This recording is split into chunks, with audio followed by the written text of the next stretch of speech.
নমস্কার। আজকেও ঠাকুরের শ্রীমুখের এক গল্প এখানে চেষ্টা করছি বলতে। ঠাকুর তার পার্ষদদের সঙ্গে, তার আশ্রিত ভক্তদের সঙ্গে নানান অমৃত কথার ফাঁকে ফাঁকে তিনি গল্প করতেন। অনেকে সে গল্পগুলোকে খানিকটা নিজের মতন করে লিখে রাখতেন। তার মধ্যে অন্যতম হচ্ছেন তরলা সুন্দরী গাঙ্গুলি। তিনি ঠাকুরের এই যে গল্প, ঠাকুরের যে শ্রীমুখে নানান কথা তিনি লিখে রাখতেন এবং পরে তিনি সবরিতে এই লেখাগুলো তিনি লিখেছিলেন। সেখান থেকেই একটা গল্প, ঠাকুর এই গল্পটা বলেছিলেন আর তরলা সুন্দরী সেটাকে লিখেছেন।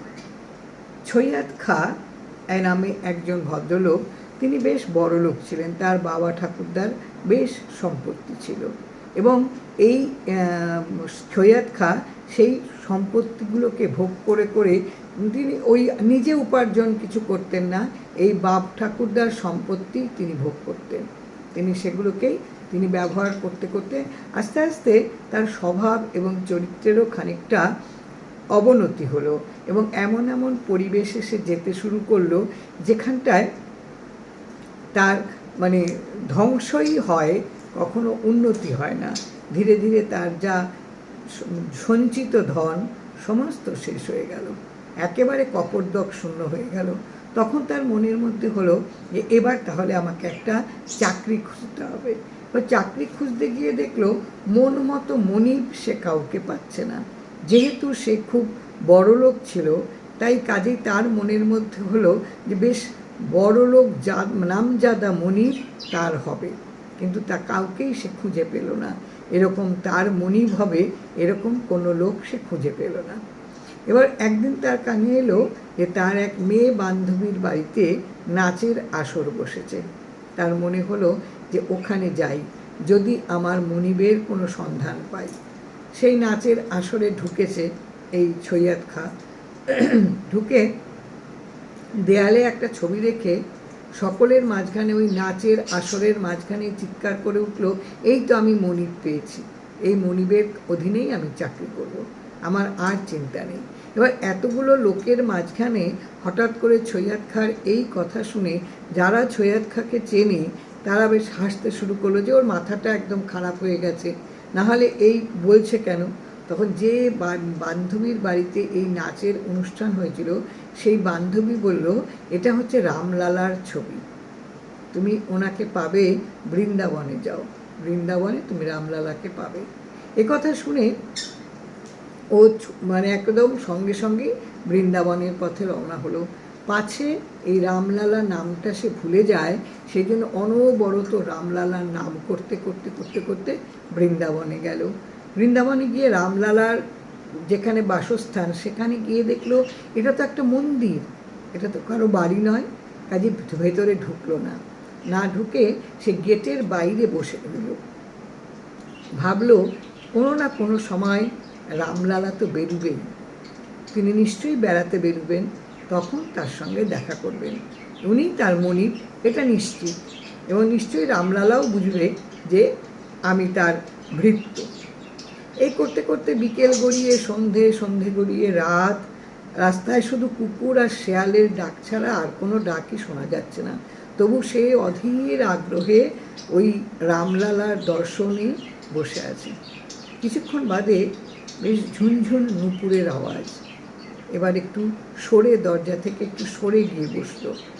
দেখলো একেবারে দিব্যকান্ত এক পুরুষ এবং তার সঙ্গে এক রমণী, দুজনা মিলে বেরিয়েছে। এবার তারা বাগানের দিকে যাচ্ছে, পেছন পেছন ওই ছৈয়াদ খাঁও পেছন পেছন যাচ্ছে। যেতে যেতে শুনছেন সেই রমণী ওই পুরুষটিকে বলছে যে এত ভারী গয়নাগাটি পরে পথ চলা যায় না, এগুলো খুলে ফেলি। তখন সেই পুরুষটি বলছে বেশ, খুলে ফেলো। এবার একটা একটা করে গয়না খুলে মাটিতে রাখতে রাখতে এগিয়ে গেছে। আর ছৈয়াদ খাঁ ভাবছে সে তো ভৃত্য, রামলালা তো তার মনিব, কাজেই মনিব ছড়িয়ে রেখে যাচ্ছে, ভৃত্যর তো কাজই হলো এইভাবে কুড়িয়ে তার জিনিসগুলো, ছড়ানো জিনিসগুলো কুড়িয়ে যত্ন করে রাখা। সে এক এক করে সমস্ত গয়নাগুলোকে কুড়িয়ে তার পুটলি করে রাখলো।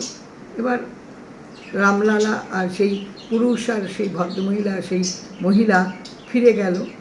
ধীরে ধীরে ভোর হয়ে গেল, আর ওই দরজার সামনেই সৈয়দ খাঁ বসেছিল। ভোরবেলায় যখন পুরোহিত এসে চিৎকার করতে শুরু করেছে, একদম অন্দর মহলে পুরো হই হই চিৎকার। পূজারী চিৎকার করছে যে রাধা রানীর সমস্ত গয়না চুরি হয়ে গেছে, কেউ চোর এসেছিল, কেউ চুরি করেছে, এবার তদন্ত করতে হবে কোথা থেকে কে চুরি করেছে। তারপরে সবাই মিলে ছোটাছুটি করছে। এমন সময় সৈয়দ খাঁ ভাবছে যে সে তো ইসলাম ধর্ম অবলম্বন করা, সে মন্দিরের ভেতরে ঢুকতে পারছে না, সে ওই পুটলিটা নিয়ে বাইরে রয়েছে। এবার বাইরে যখন ওই তদন্ত করতে বেরিয়েছে, তখন এই সৈয়দ খাঁ জিজ্ঞেস করছে, বা ভেতরে কি চিৎকার চেঁচামেচি হচ্ছে, কী হয়েছে? তখন বলছে রাধারানীর সমস্ত গয়না চুরি হয়ে গেছে।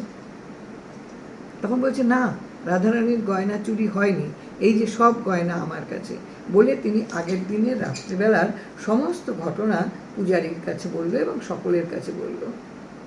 প্রত্যেককে ধন্য ধন্য, যে জিনিস মানুষ কখনো তপস্যা করেও পায় না, সে জিনিস সৈয়দ খাঁ পেয়েছেন।